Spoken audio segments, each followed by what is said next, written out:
The thrilling adventures of the Shadow are on the air, brought to you each week at this time by your neighborhood blue coal dealer. These dramatizations are designed to demonstrate forcibly to old and young alike that crime does not pay. The old saying, better be safe than sorry, certainly applies today in the matter of heating your home. If your coal bin isn't already filled to the top, call your friendly neighborhood blue coal dealer and have him attend to the matter right now. Blue coal, you know, is the quality home fuel of low cost. It will give you even, dependable heat at all times. Yes, and it's a wise move to have your bin full of blue coal clear to the top. These are uncertain times, and it's best to be safe. Don't gamble with the health of your family. Remember, a warm house is a healthy house. So get in touch with your nearest blue coal dealer tomorrow.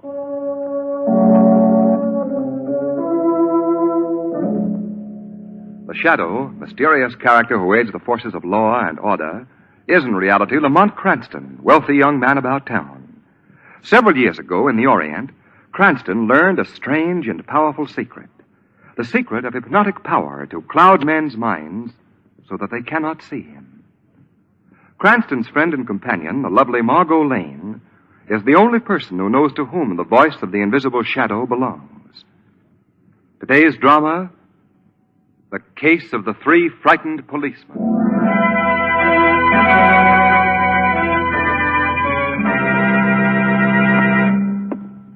Why fool around?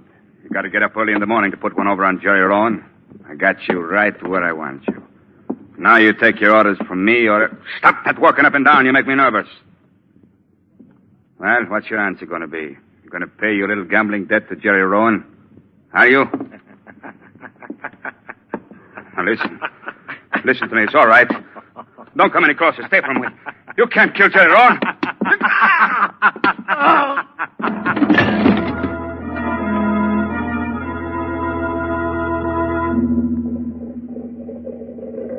What time is Commissioner Weston's plane getting in, Lamont? Well, according to the... Non-stop flight 36, arriving from Washington at gate 6. There you are, Margot. You see how efficient the airlines are? They even answer your questions for you.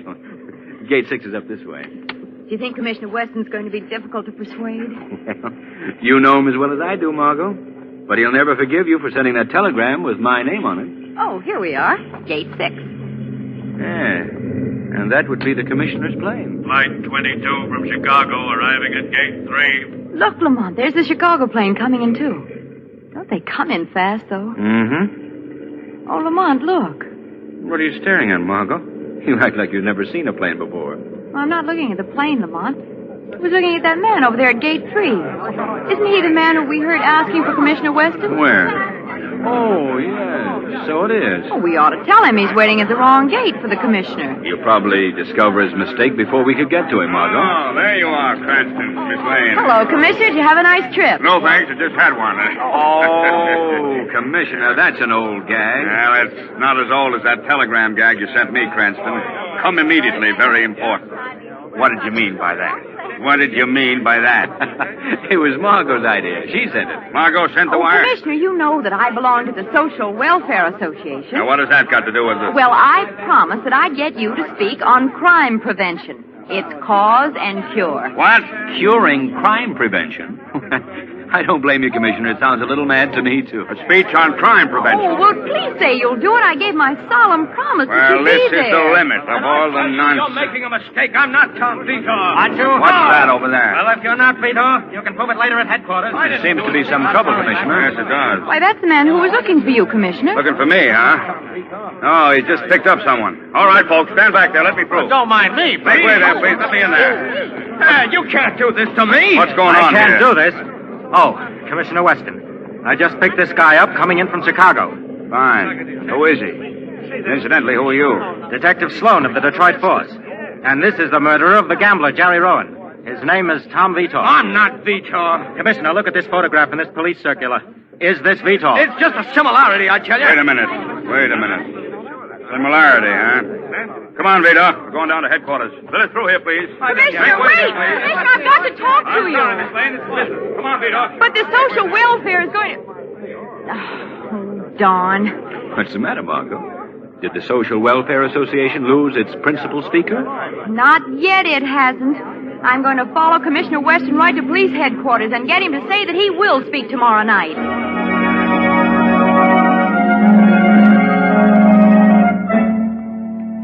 Fingerprints don't lie, Vitor. Ready to confess now? Why did you kill Gambler Rowan? I didn't kill Rowan. But you do admit you are Vito. That you broke your parole and flew to Chicago after you'd murdered Rowan? All right, I broke my parole. I flew to Chicago, but I didn't murder Rowan. I'd like to ask Vitor a few questions, if I may, Commissioner Now, Weston. Cranston, Detective Sloan and I can handle this. Oh, Commissioner, I just thought of something. What, Miss Lane? What now? You could use all this as the subject of your talk tomorrow night before the Social Welfare Association. Sloan, take Vita into the other office. This small talk must be boring to him. Right, Commissioner. Come on, Vitor, in here. I'm sorry, Max. Ah, well, another case solved to the department's credit. Who? Vitor? Who else? He was the last man who saw Rowan alive. Now, look, Commissioner. I know, Cranston. Yes, indeed. You're going to ask about fingerprints. Well, we found Vita's prints all over Rowan's apartment. Very good, Commissioner. Huh? But I was going to ask why Vitor broke his parole to fly to Chicago. Very good, Cranston. He simply wanted to get away. Then why did he come back? Also very good. What? Granted, he had killed Rowan and gotten away. Why should he want to come back here? Yes, Commissioner. Why didn't he stay in Chicago? Now, please, Miss Lane. And this police circular is a very curious thing, Commissioner. What do you mean, Cranston? What's wrong with it? Pardon me, Commissioner, but I think Vitor is about ready to talk now. Oh, good. Well, I'll go right in and see him. See you later, Cranston. But, Commissioner... Miss Lane, come on. But, Commissioner, I wanted to... I like him. Oh, well. Now, what were you going to say about that police circular, Lamont? Now, look at it, Margot. Wouldn't you think it strange that a police circular from Chicago would have been printed here? Why, yes. Look, here's the printer's trademark. Well, what does it mean, Lamont? It means, Margot, that Tom Vitor is going to receive a little visit from the shadow.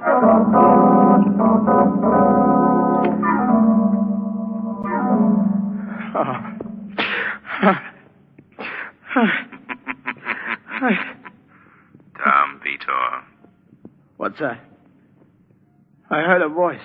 It is the voice of the shadow, Tom Vitor. I can't see you. I'm right here outside your cell door. I've cast a hypnotic mist over your mind, which makes me invisible. I've heard of you, Shadow. You gotta help me. I didn't kill Jerry Rowan. Why did you leave town the same day Rowan was murdered? I didn't know anything about Rowan's murder, Shadow. But you had been to Rowan's apartment that afternoon? Yes, Rowan had sent for me. He wanted me to join the mob again, but I refused. That was the last I saw of him. And yet, that same evening, Mr. Vitor, you violated your parole by flying to Chicago. Well, when I got back to my apartment, there was a message telling me that my wife was there. She left me. I had to tell her that I was gone straight for her sake. So that's why you went to Chicago? Yes, to ask her to give me another chance. I see. Then why did you come back, Mr. Vitor? I couldn't find her in Chicago. Then I received another tip that she'd come back here and was staying at the Carlson Hotel with her friend Elsie Randley. What you've told me, Mr. Vitor, wouldn't stand a chance in a court of law. Court or no court, it's true. We shall see, Mr. Vitor. We shall see.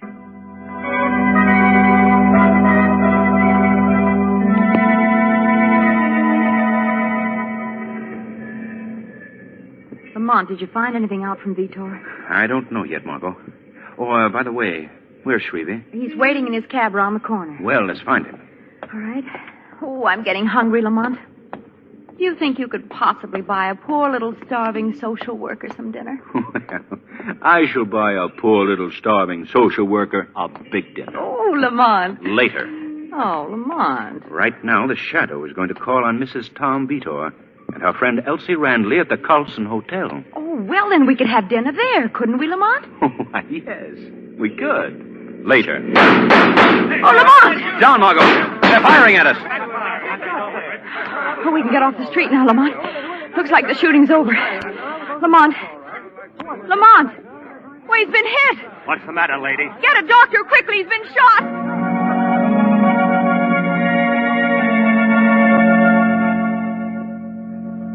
Cranston, you had a very narrow escape. A fraction of an inch to the right and... Thanks, Doctor. I fully realize how close it was. Can I help you, Lamont? Doggone it, Cranston. This only goes to prove what I've always said.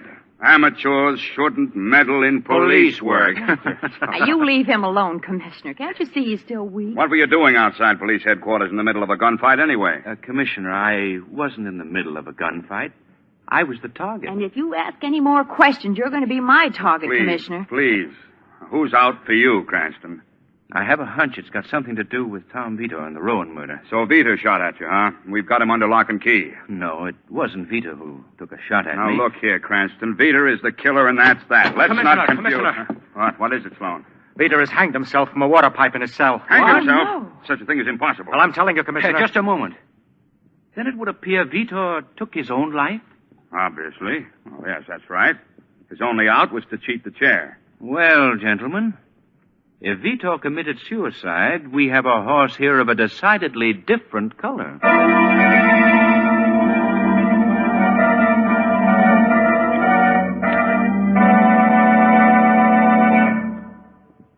In a moment, our play will continue. Meanwhile, let's leave the world of the mysterious and hop right into the sphere of everyday affairs. There's certainly nothing that's more an everyday affair than heating your home in the winter. Every day in the long winter months, you want dependable, even heat throughout your house. Blue coal will give it to you. Blue coal is the dependable fuel of low cost because it burns better, lasts longer, and that means real economy. What's more, blue coal makes comfortable home heating not only simple and economical, but also easy. Right, easy is just the word.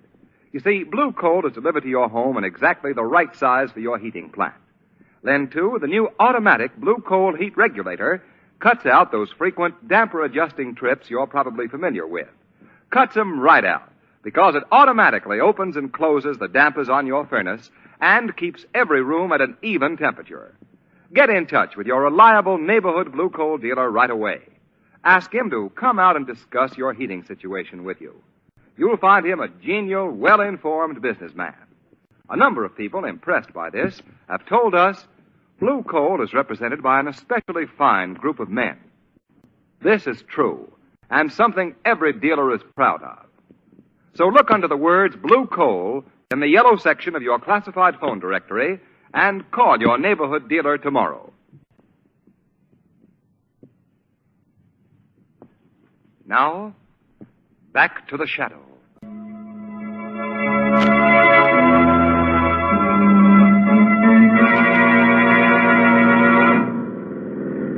Hey, Mr. Cranston, Miss Lane. It's already 3 o'clock in the morning. It's already. Don't you think it's advisable that we should all go home and get a little shut-eye we should get? Perhaps we ought to take Miss Lane home, Shrevey. She's sound asleep here in the back seat. No, I'm not. I'm wide awake. I just closed my eyes to rest them. Okay, Margot, have it your way. On to 6078 Front Street, Shrevey. Yes, sir. Mine is not the reason why. That's the Mine city morgue, is Shrevey. just to do or die. The morgue? Watch where you're driving, Shrevey. As if I wouldn't from now on, as if. Why the morgue, Lamont? Because I can't believe, as Commissioner Weston does, that Vito committed suicide. I want to see the body myself. I don't like to bring it up, but this is 6078 Front Street. The morgue, remember? Very well, Shrevey. Oh, and Margot, I think you'd better stay here and guard Shrevey. He's a little green around the gills. Oh, Lamont. Oh, yes, Miss Lane, around the gills, but not a little. Shrevey, you're a big baby. I won't be long, Margot. Well, see that you aren't, Lamont. What can I do for you, young man? If you're looking for a room and bath, I can't accommodate you. You ain't the right type. Very funny. I think so. Room and bath, right type. Get it? I'd like to see the body of Tom Vitor, which was brought in here earlier this evening. Oh, Tom Vitor, huh? Let's see. I would like to see the body, please. Now, don't be impatient, young man. He'll wait for you. Get it?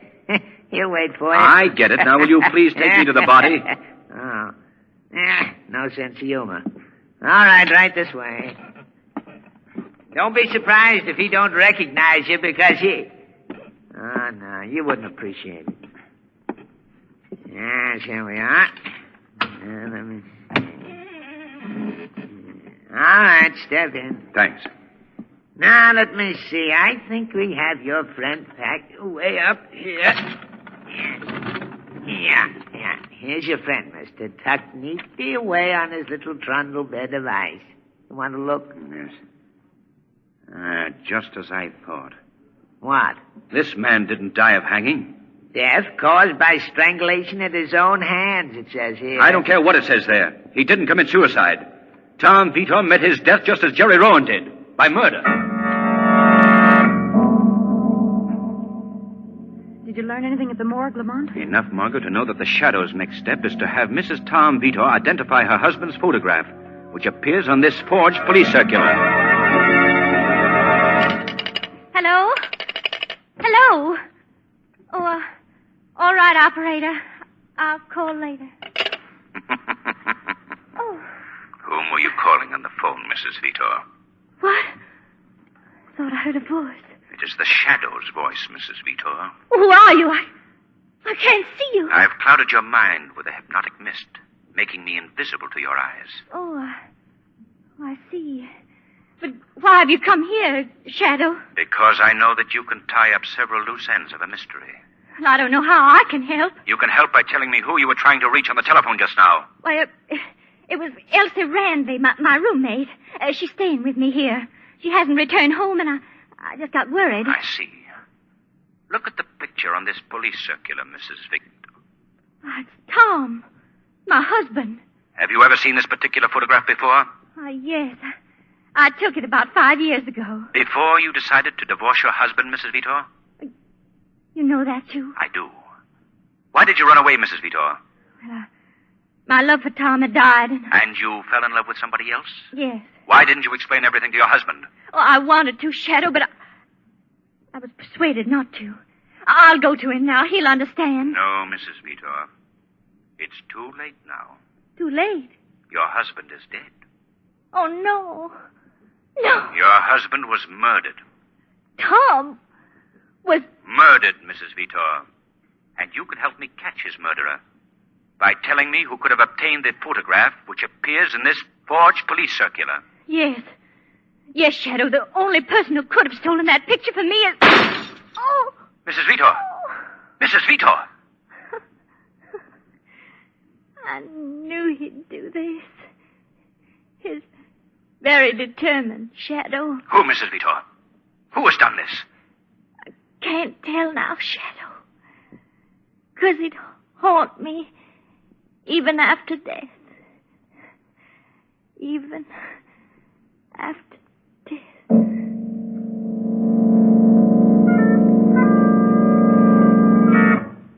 So, Commissioner, you think at last you have the real murderer under lock and key. Who else could it be but Elsie Randley? After all, Mr. Cranston, she was Mrs. Vita's roommate, and besides, she had good reason to kill her. Really? What reason? Cranston, try to follow. Elsie Randley killed Mrs. Vita because... Commissioner Weston? Yes? I'm Lieutenant Destro of the Chicago Detective Bureau. What can I do for you, Lieutenant? A little explaining. Why did you pick up Tom Vitor for the murder of Jerry Rowan? Because his police circular demanding his arrest was sent out by your office.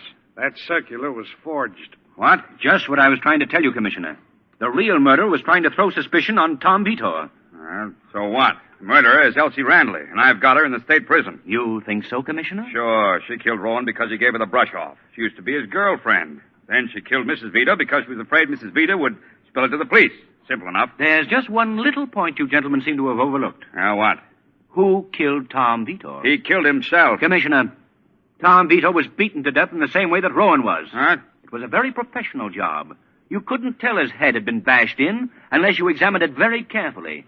I saw his body in the morgue. Cranston, I tell you, Elsie Randley is the killer, and I'm sticking to it. What do you think, Sloan? That's the way I figure it, Chief. How do you feel about it, Destro? Sounds logical to me. All sticking your necks out together, eh? Well, Commissioner, if anything happens to Miss Elsie Randley, your so-called killer, you're going to be 3 frightened policemen.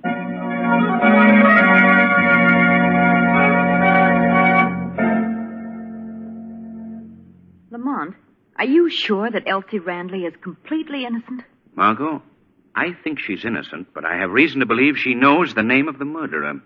And because of this knowledge, he'll try to silence her, too. But she's perfectly safe.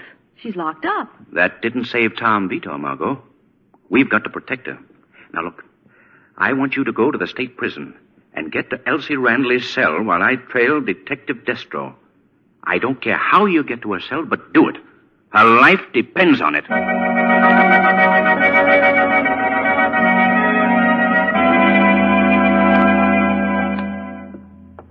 Here we are, Miss Lane. Elsie Randley's cell.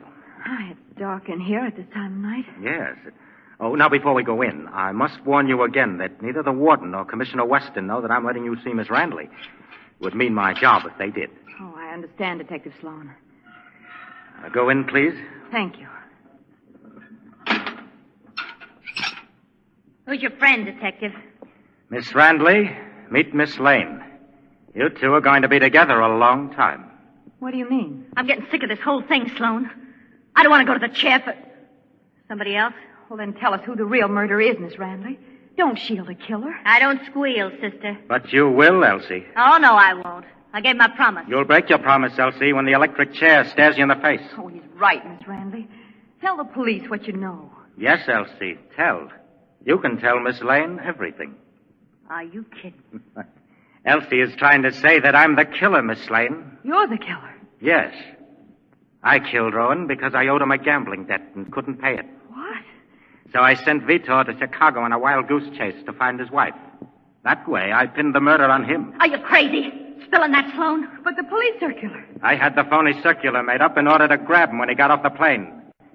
You know, I'm proud of the fact that when I beat him to death in this very room and hanged him from that water pipe, that none of the smart cops knew how it was done. And you must have killed Mrs. Vitor, too. Mrs. Vitor made a very useful tool until she outlived her usefulness and wanted to squeal to the police. But enough of that. I have a score to settle with you two now. Now, wait, Joe. You can't do this. You won't have to watch long, Elsie. You're going to die first, Miss Lane. Now, we just open this door here to the death chamber.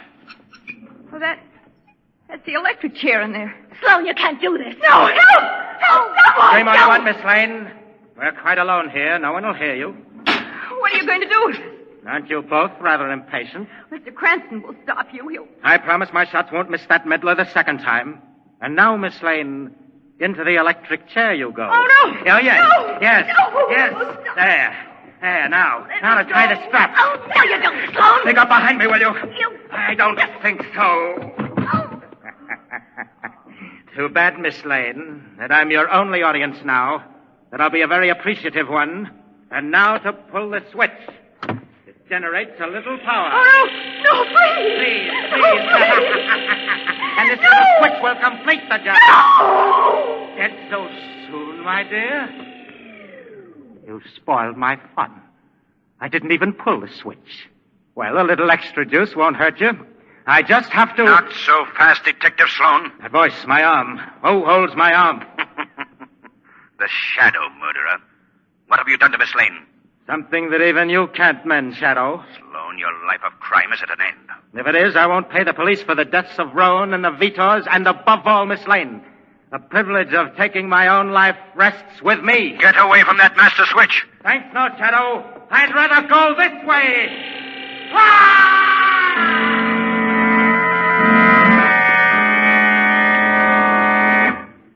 Thank heaven, Margot. When you fainted, Sloan thought you were dead and didn't complete his job. Yes, thank heaven, Lamont. I'll never forgive myself for sending you to that trap when I was stupidly following the trail of Detective Destro. He was perfectly all right? Perfectly. It was Sloan who had no right to wear a badge. He'd gotten on the Detroit force with the aid of false credentials. Sooner or later, he would have been discovered, but now his days of killing are over. Oh, Lamont, I just thought of something. What? I got a call from the Social Service League again this morning, and they're holding another meeting. Oh, good for them. They want to know why I didn't get Commissioner Weston to speak to them the last time. Uh-huh. On crime prevention, its cause and cure? Yes. So I told them I was getting someone else, someone better. Who's the poor goat this time, Margot? I told them I was getting you. Well, that's right. Oh, no, you're not, Margot. Oh, yes, I am, Lamont.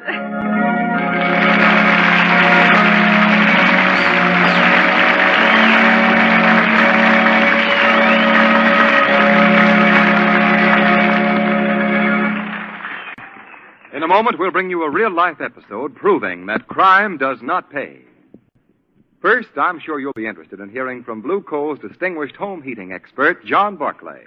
Mr. Barclay. Thank you. Friends, quite a few people have told me that they're tired of playing nursemaid to their furnace. I wonder if you feel the same way.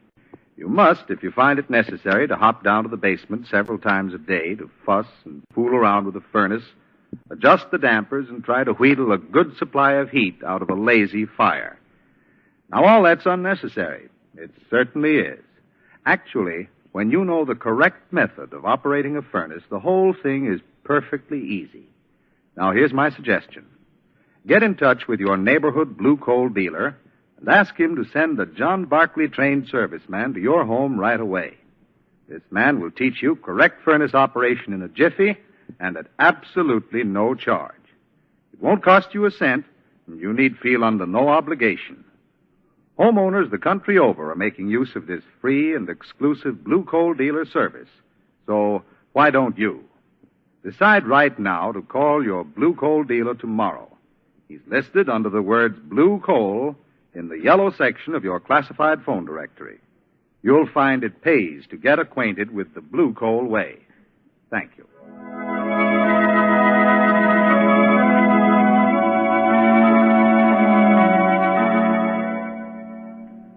The characters, names, places, and plot in today's story are purely fictitious, and any similarity to persons living or dead is purely coincidental.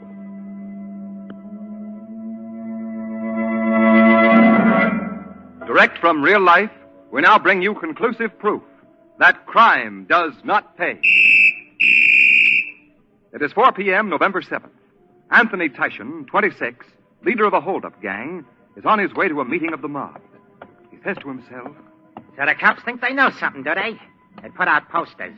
Wanted for robbery. They ought to make that plural. We got 30 jobs in the book, yeah, and they ain't gonna never stick me in no stir. Say, who's this guy coming down the street? Looks like a cop. No, he don't. Now, here's the house.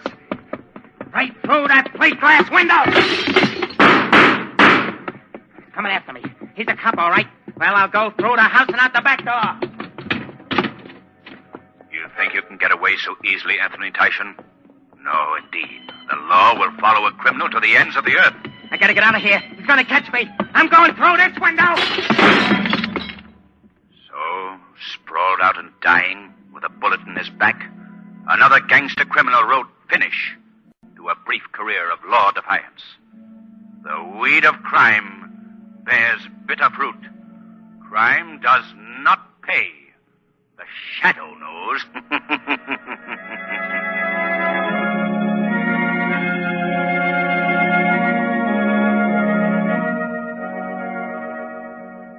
next week, same time, same station, the DL&W Coal Company, producers of Blue Coal, bring you another strange and thrilling adventure in the Shadow's daring battle against the forces of evil.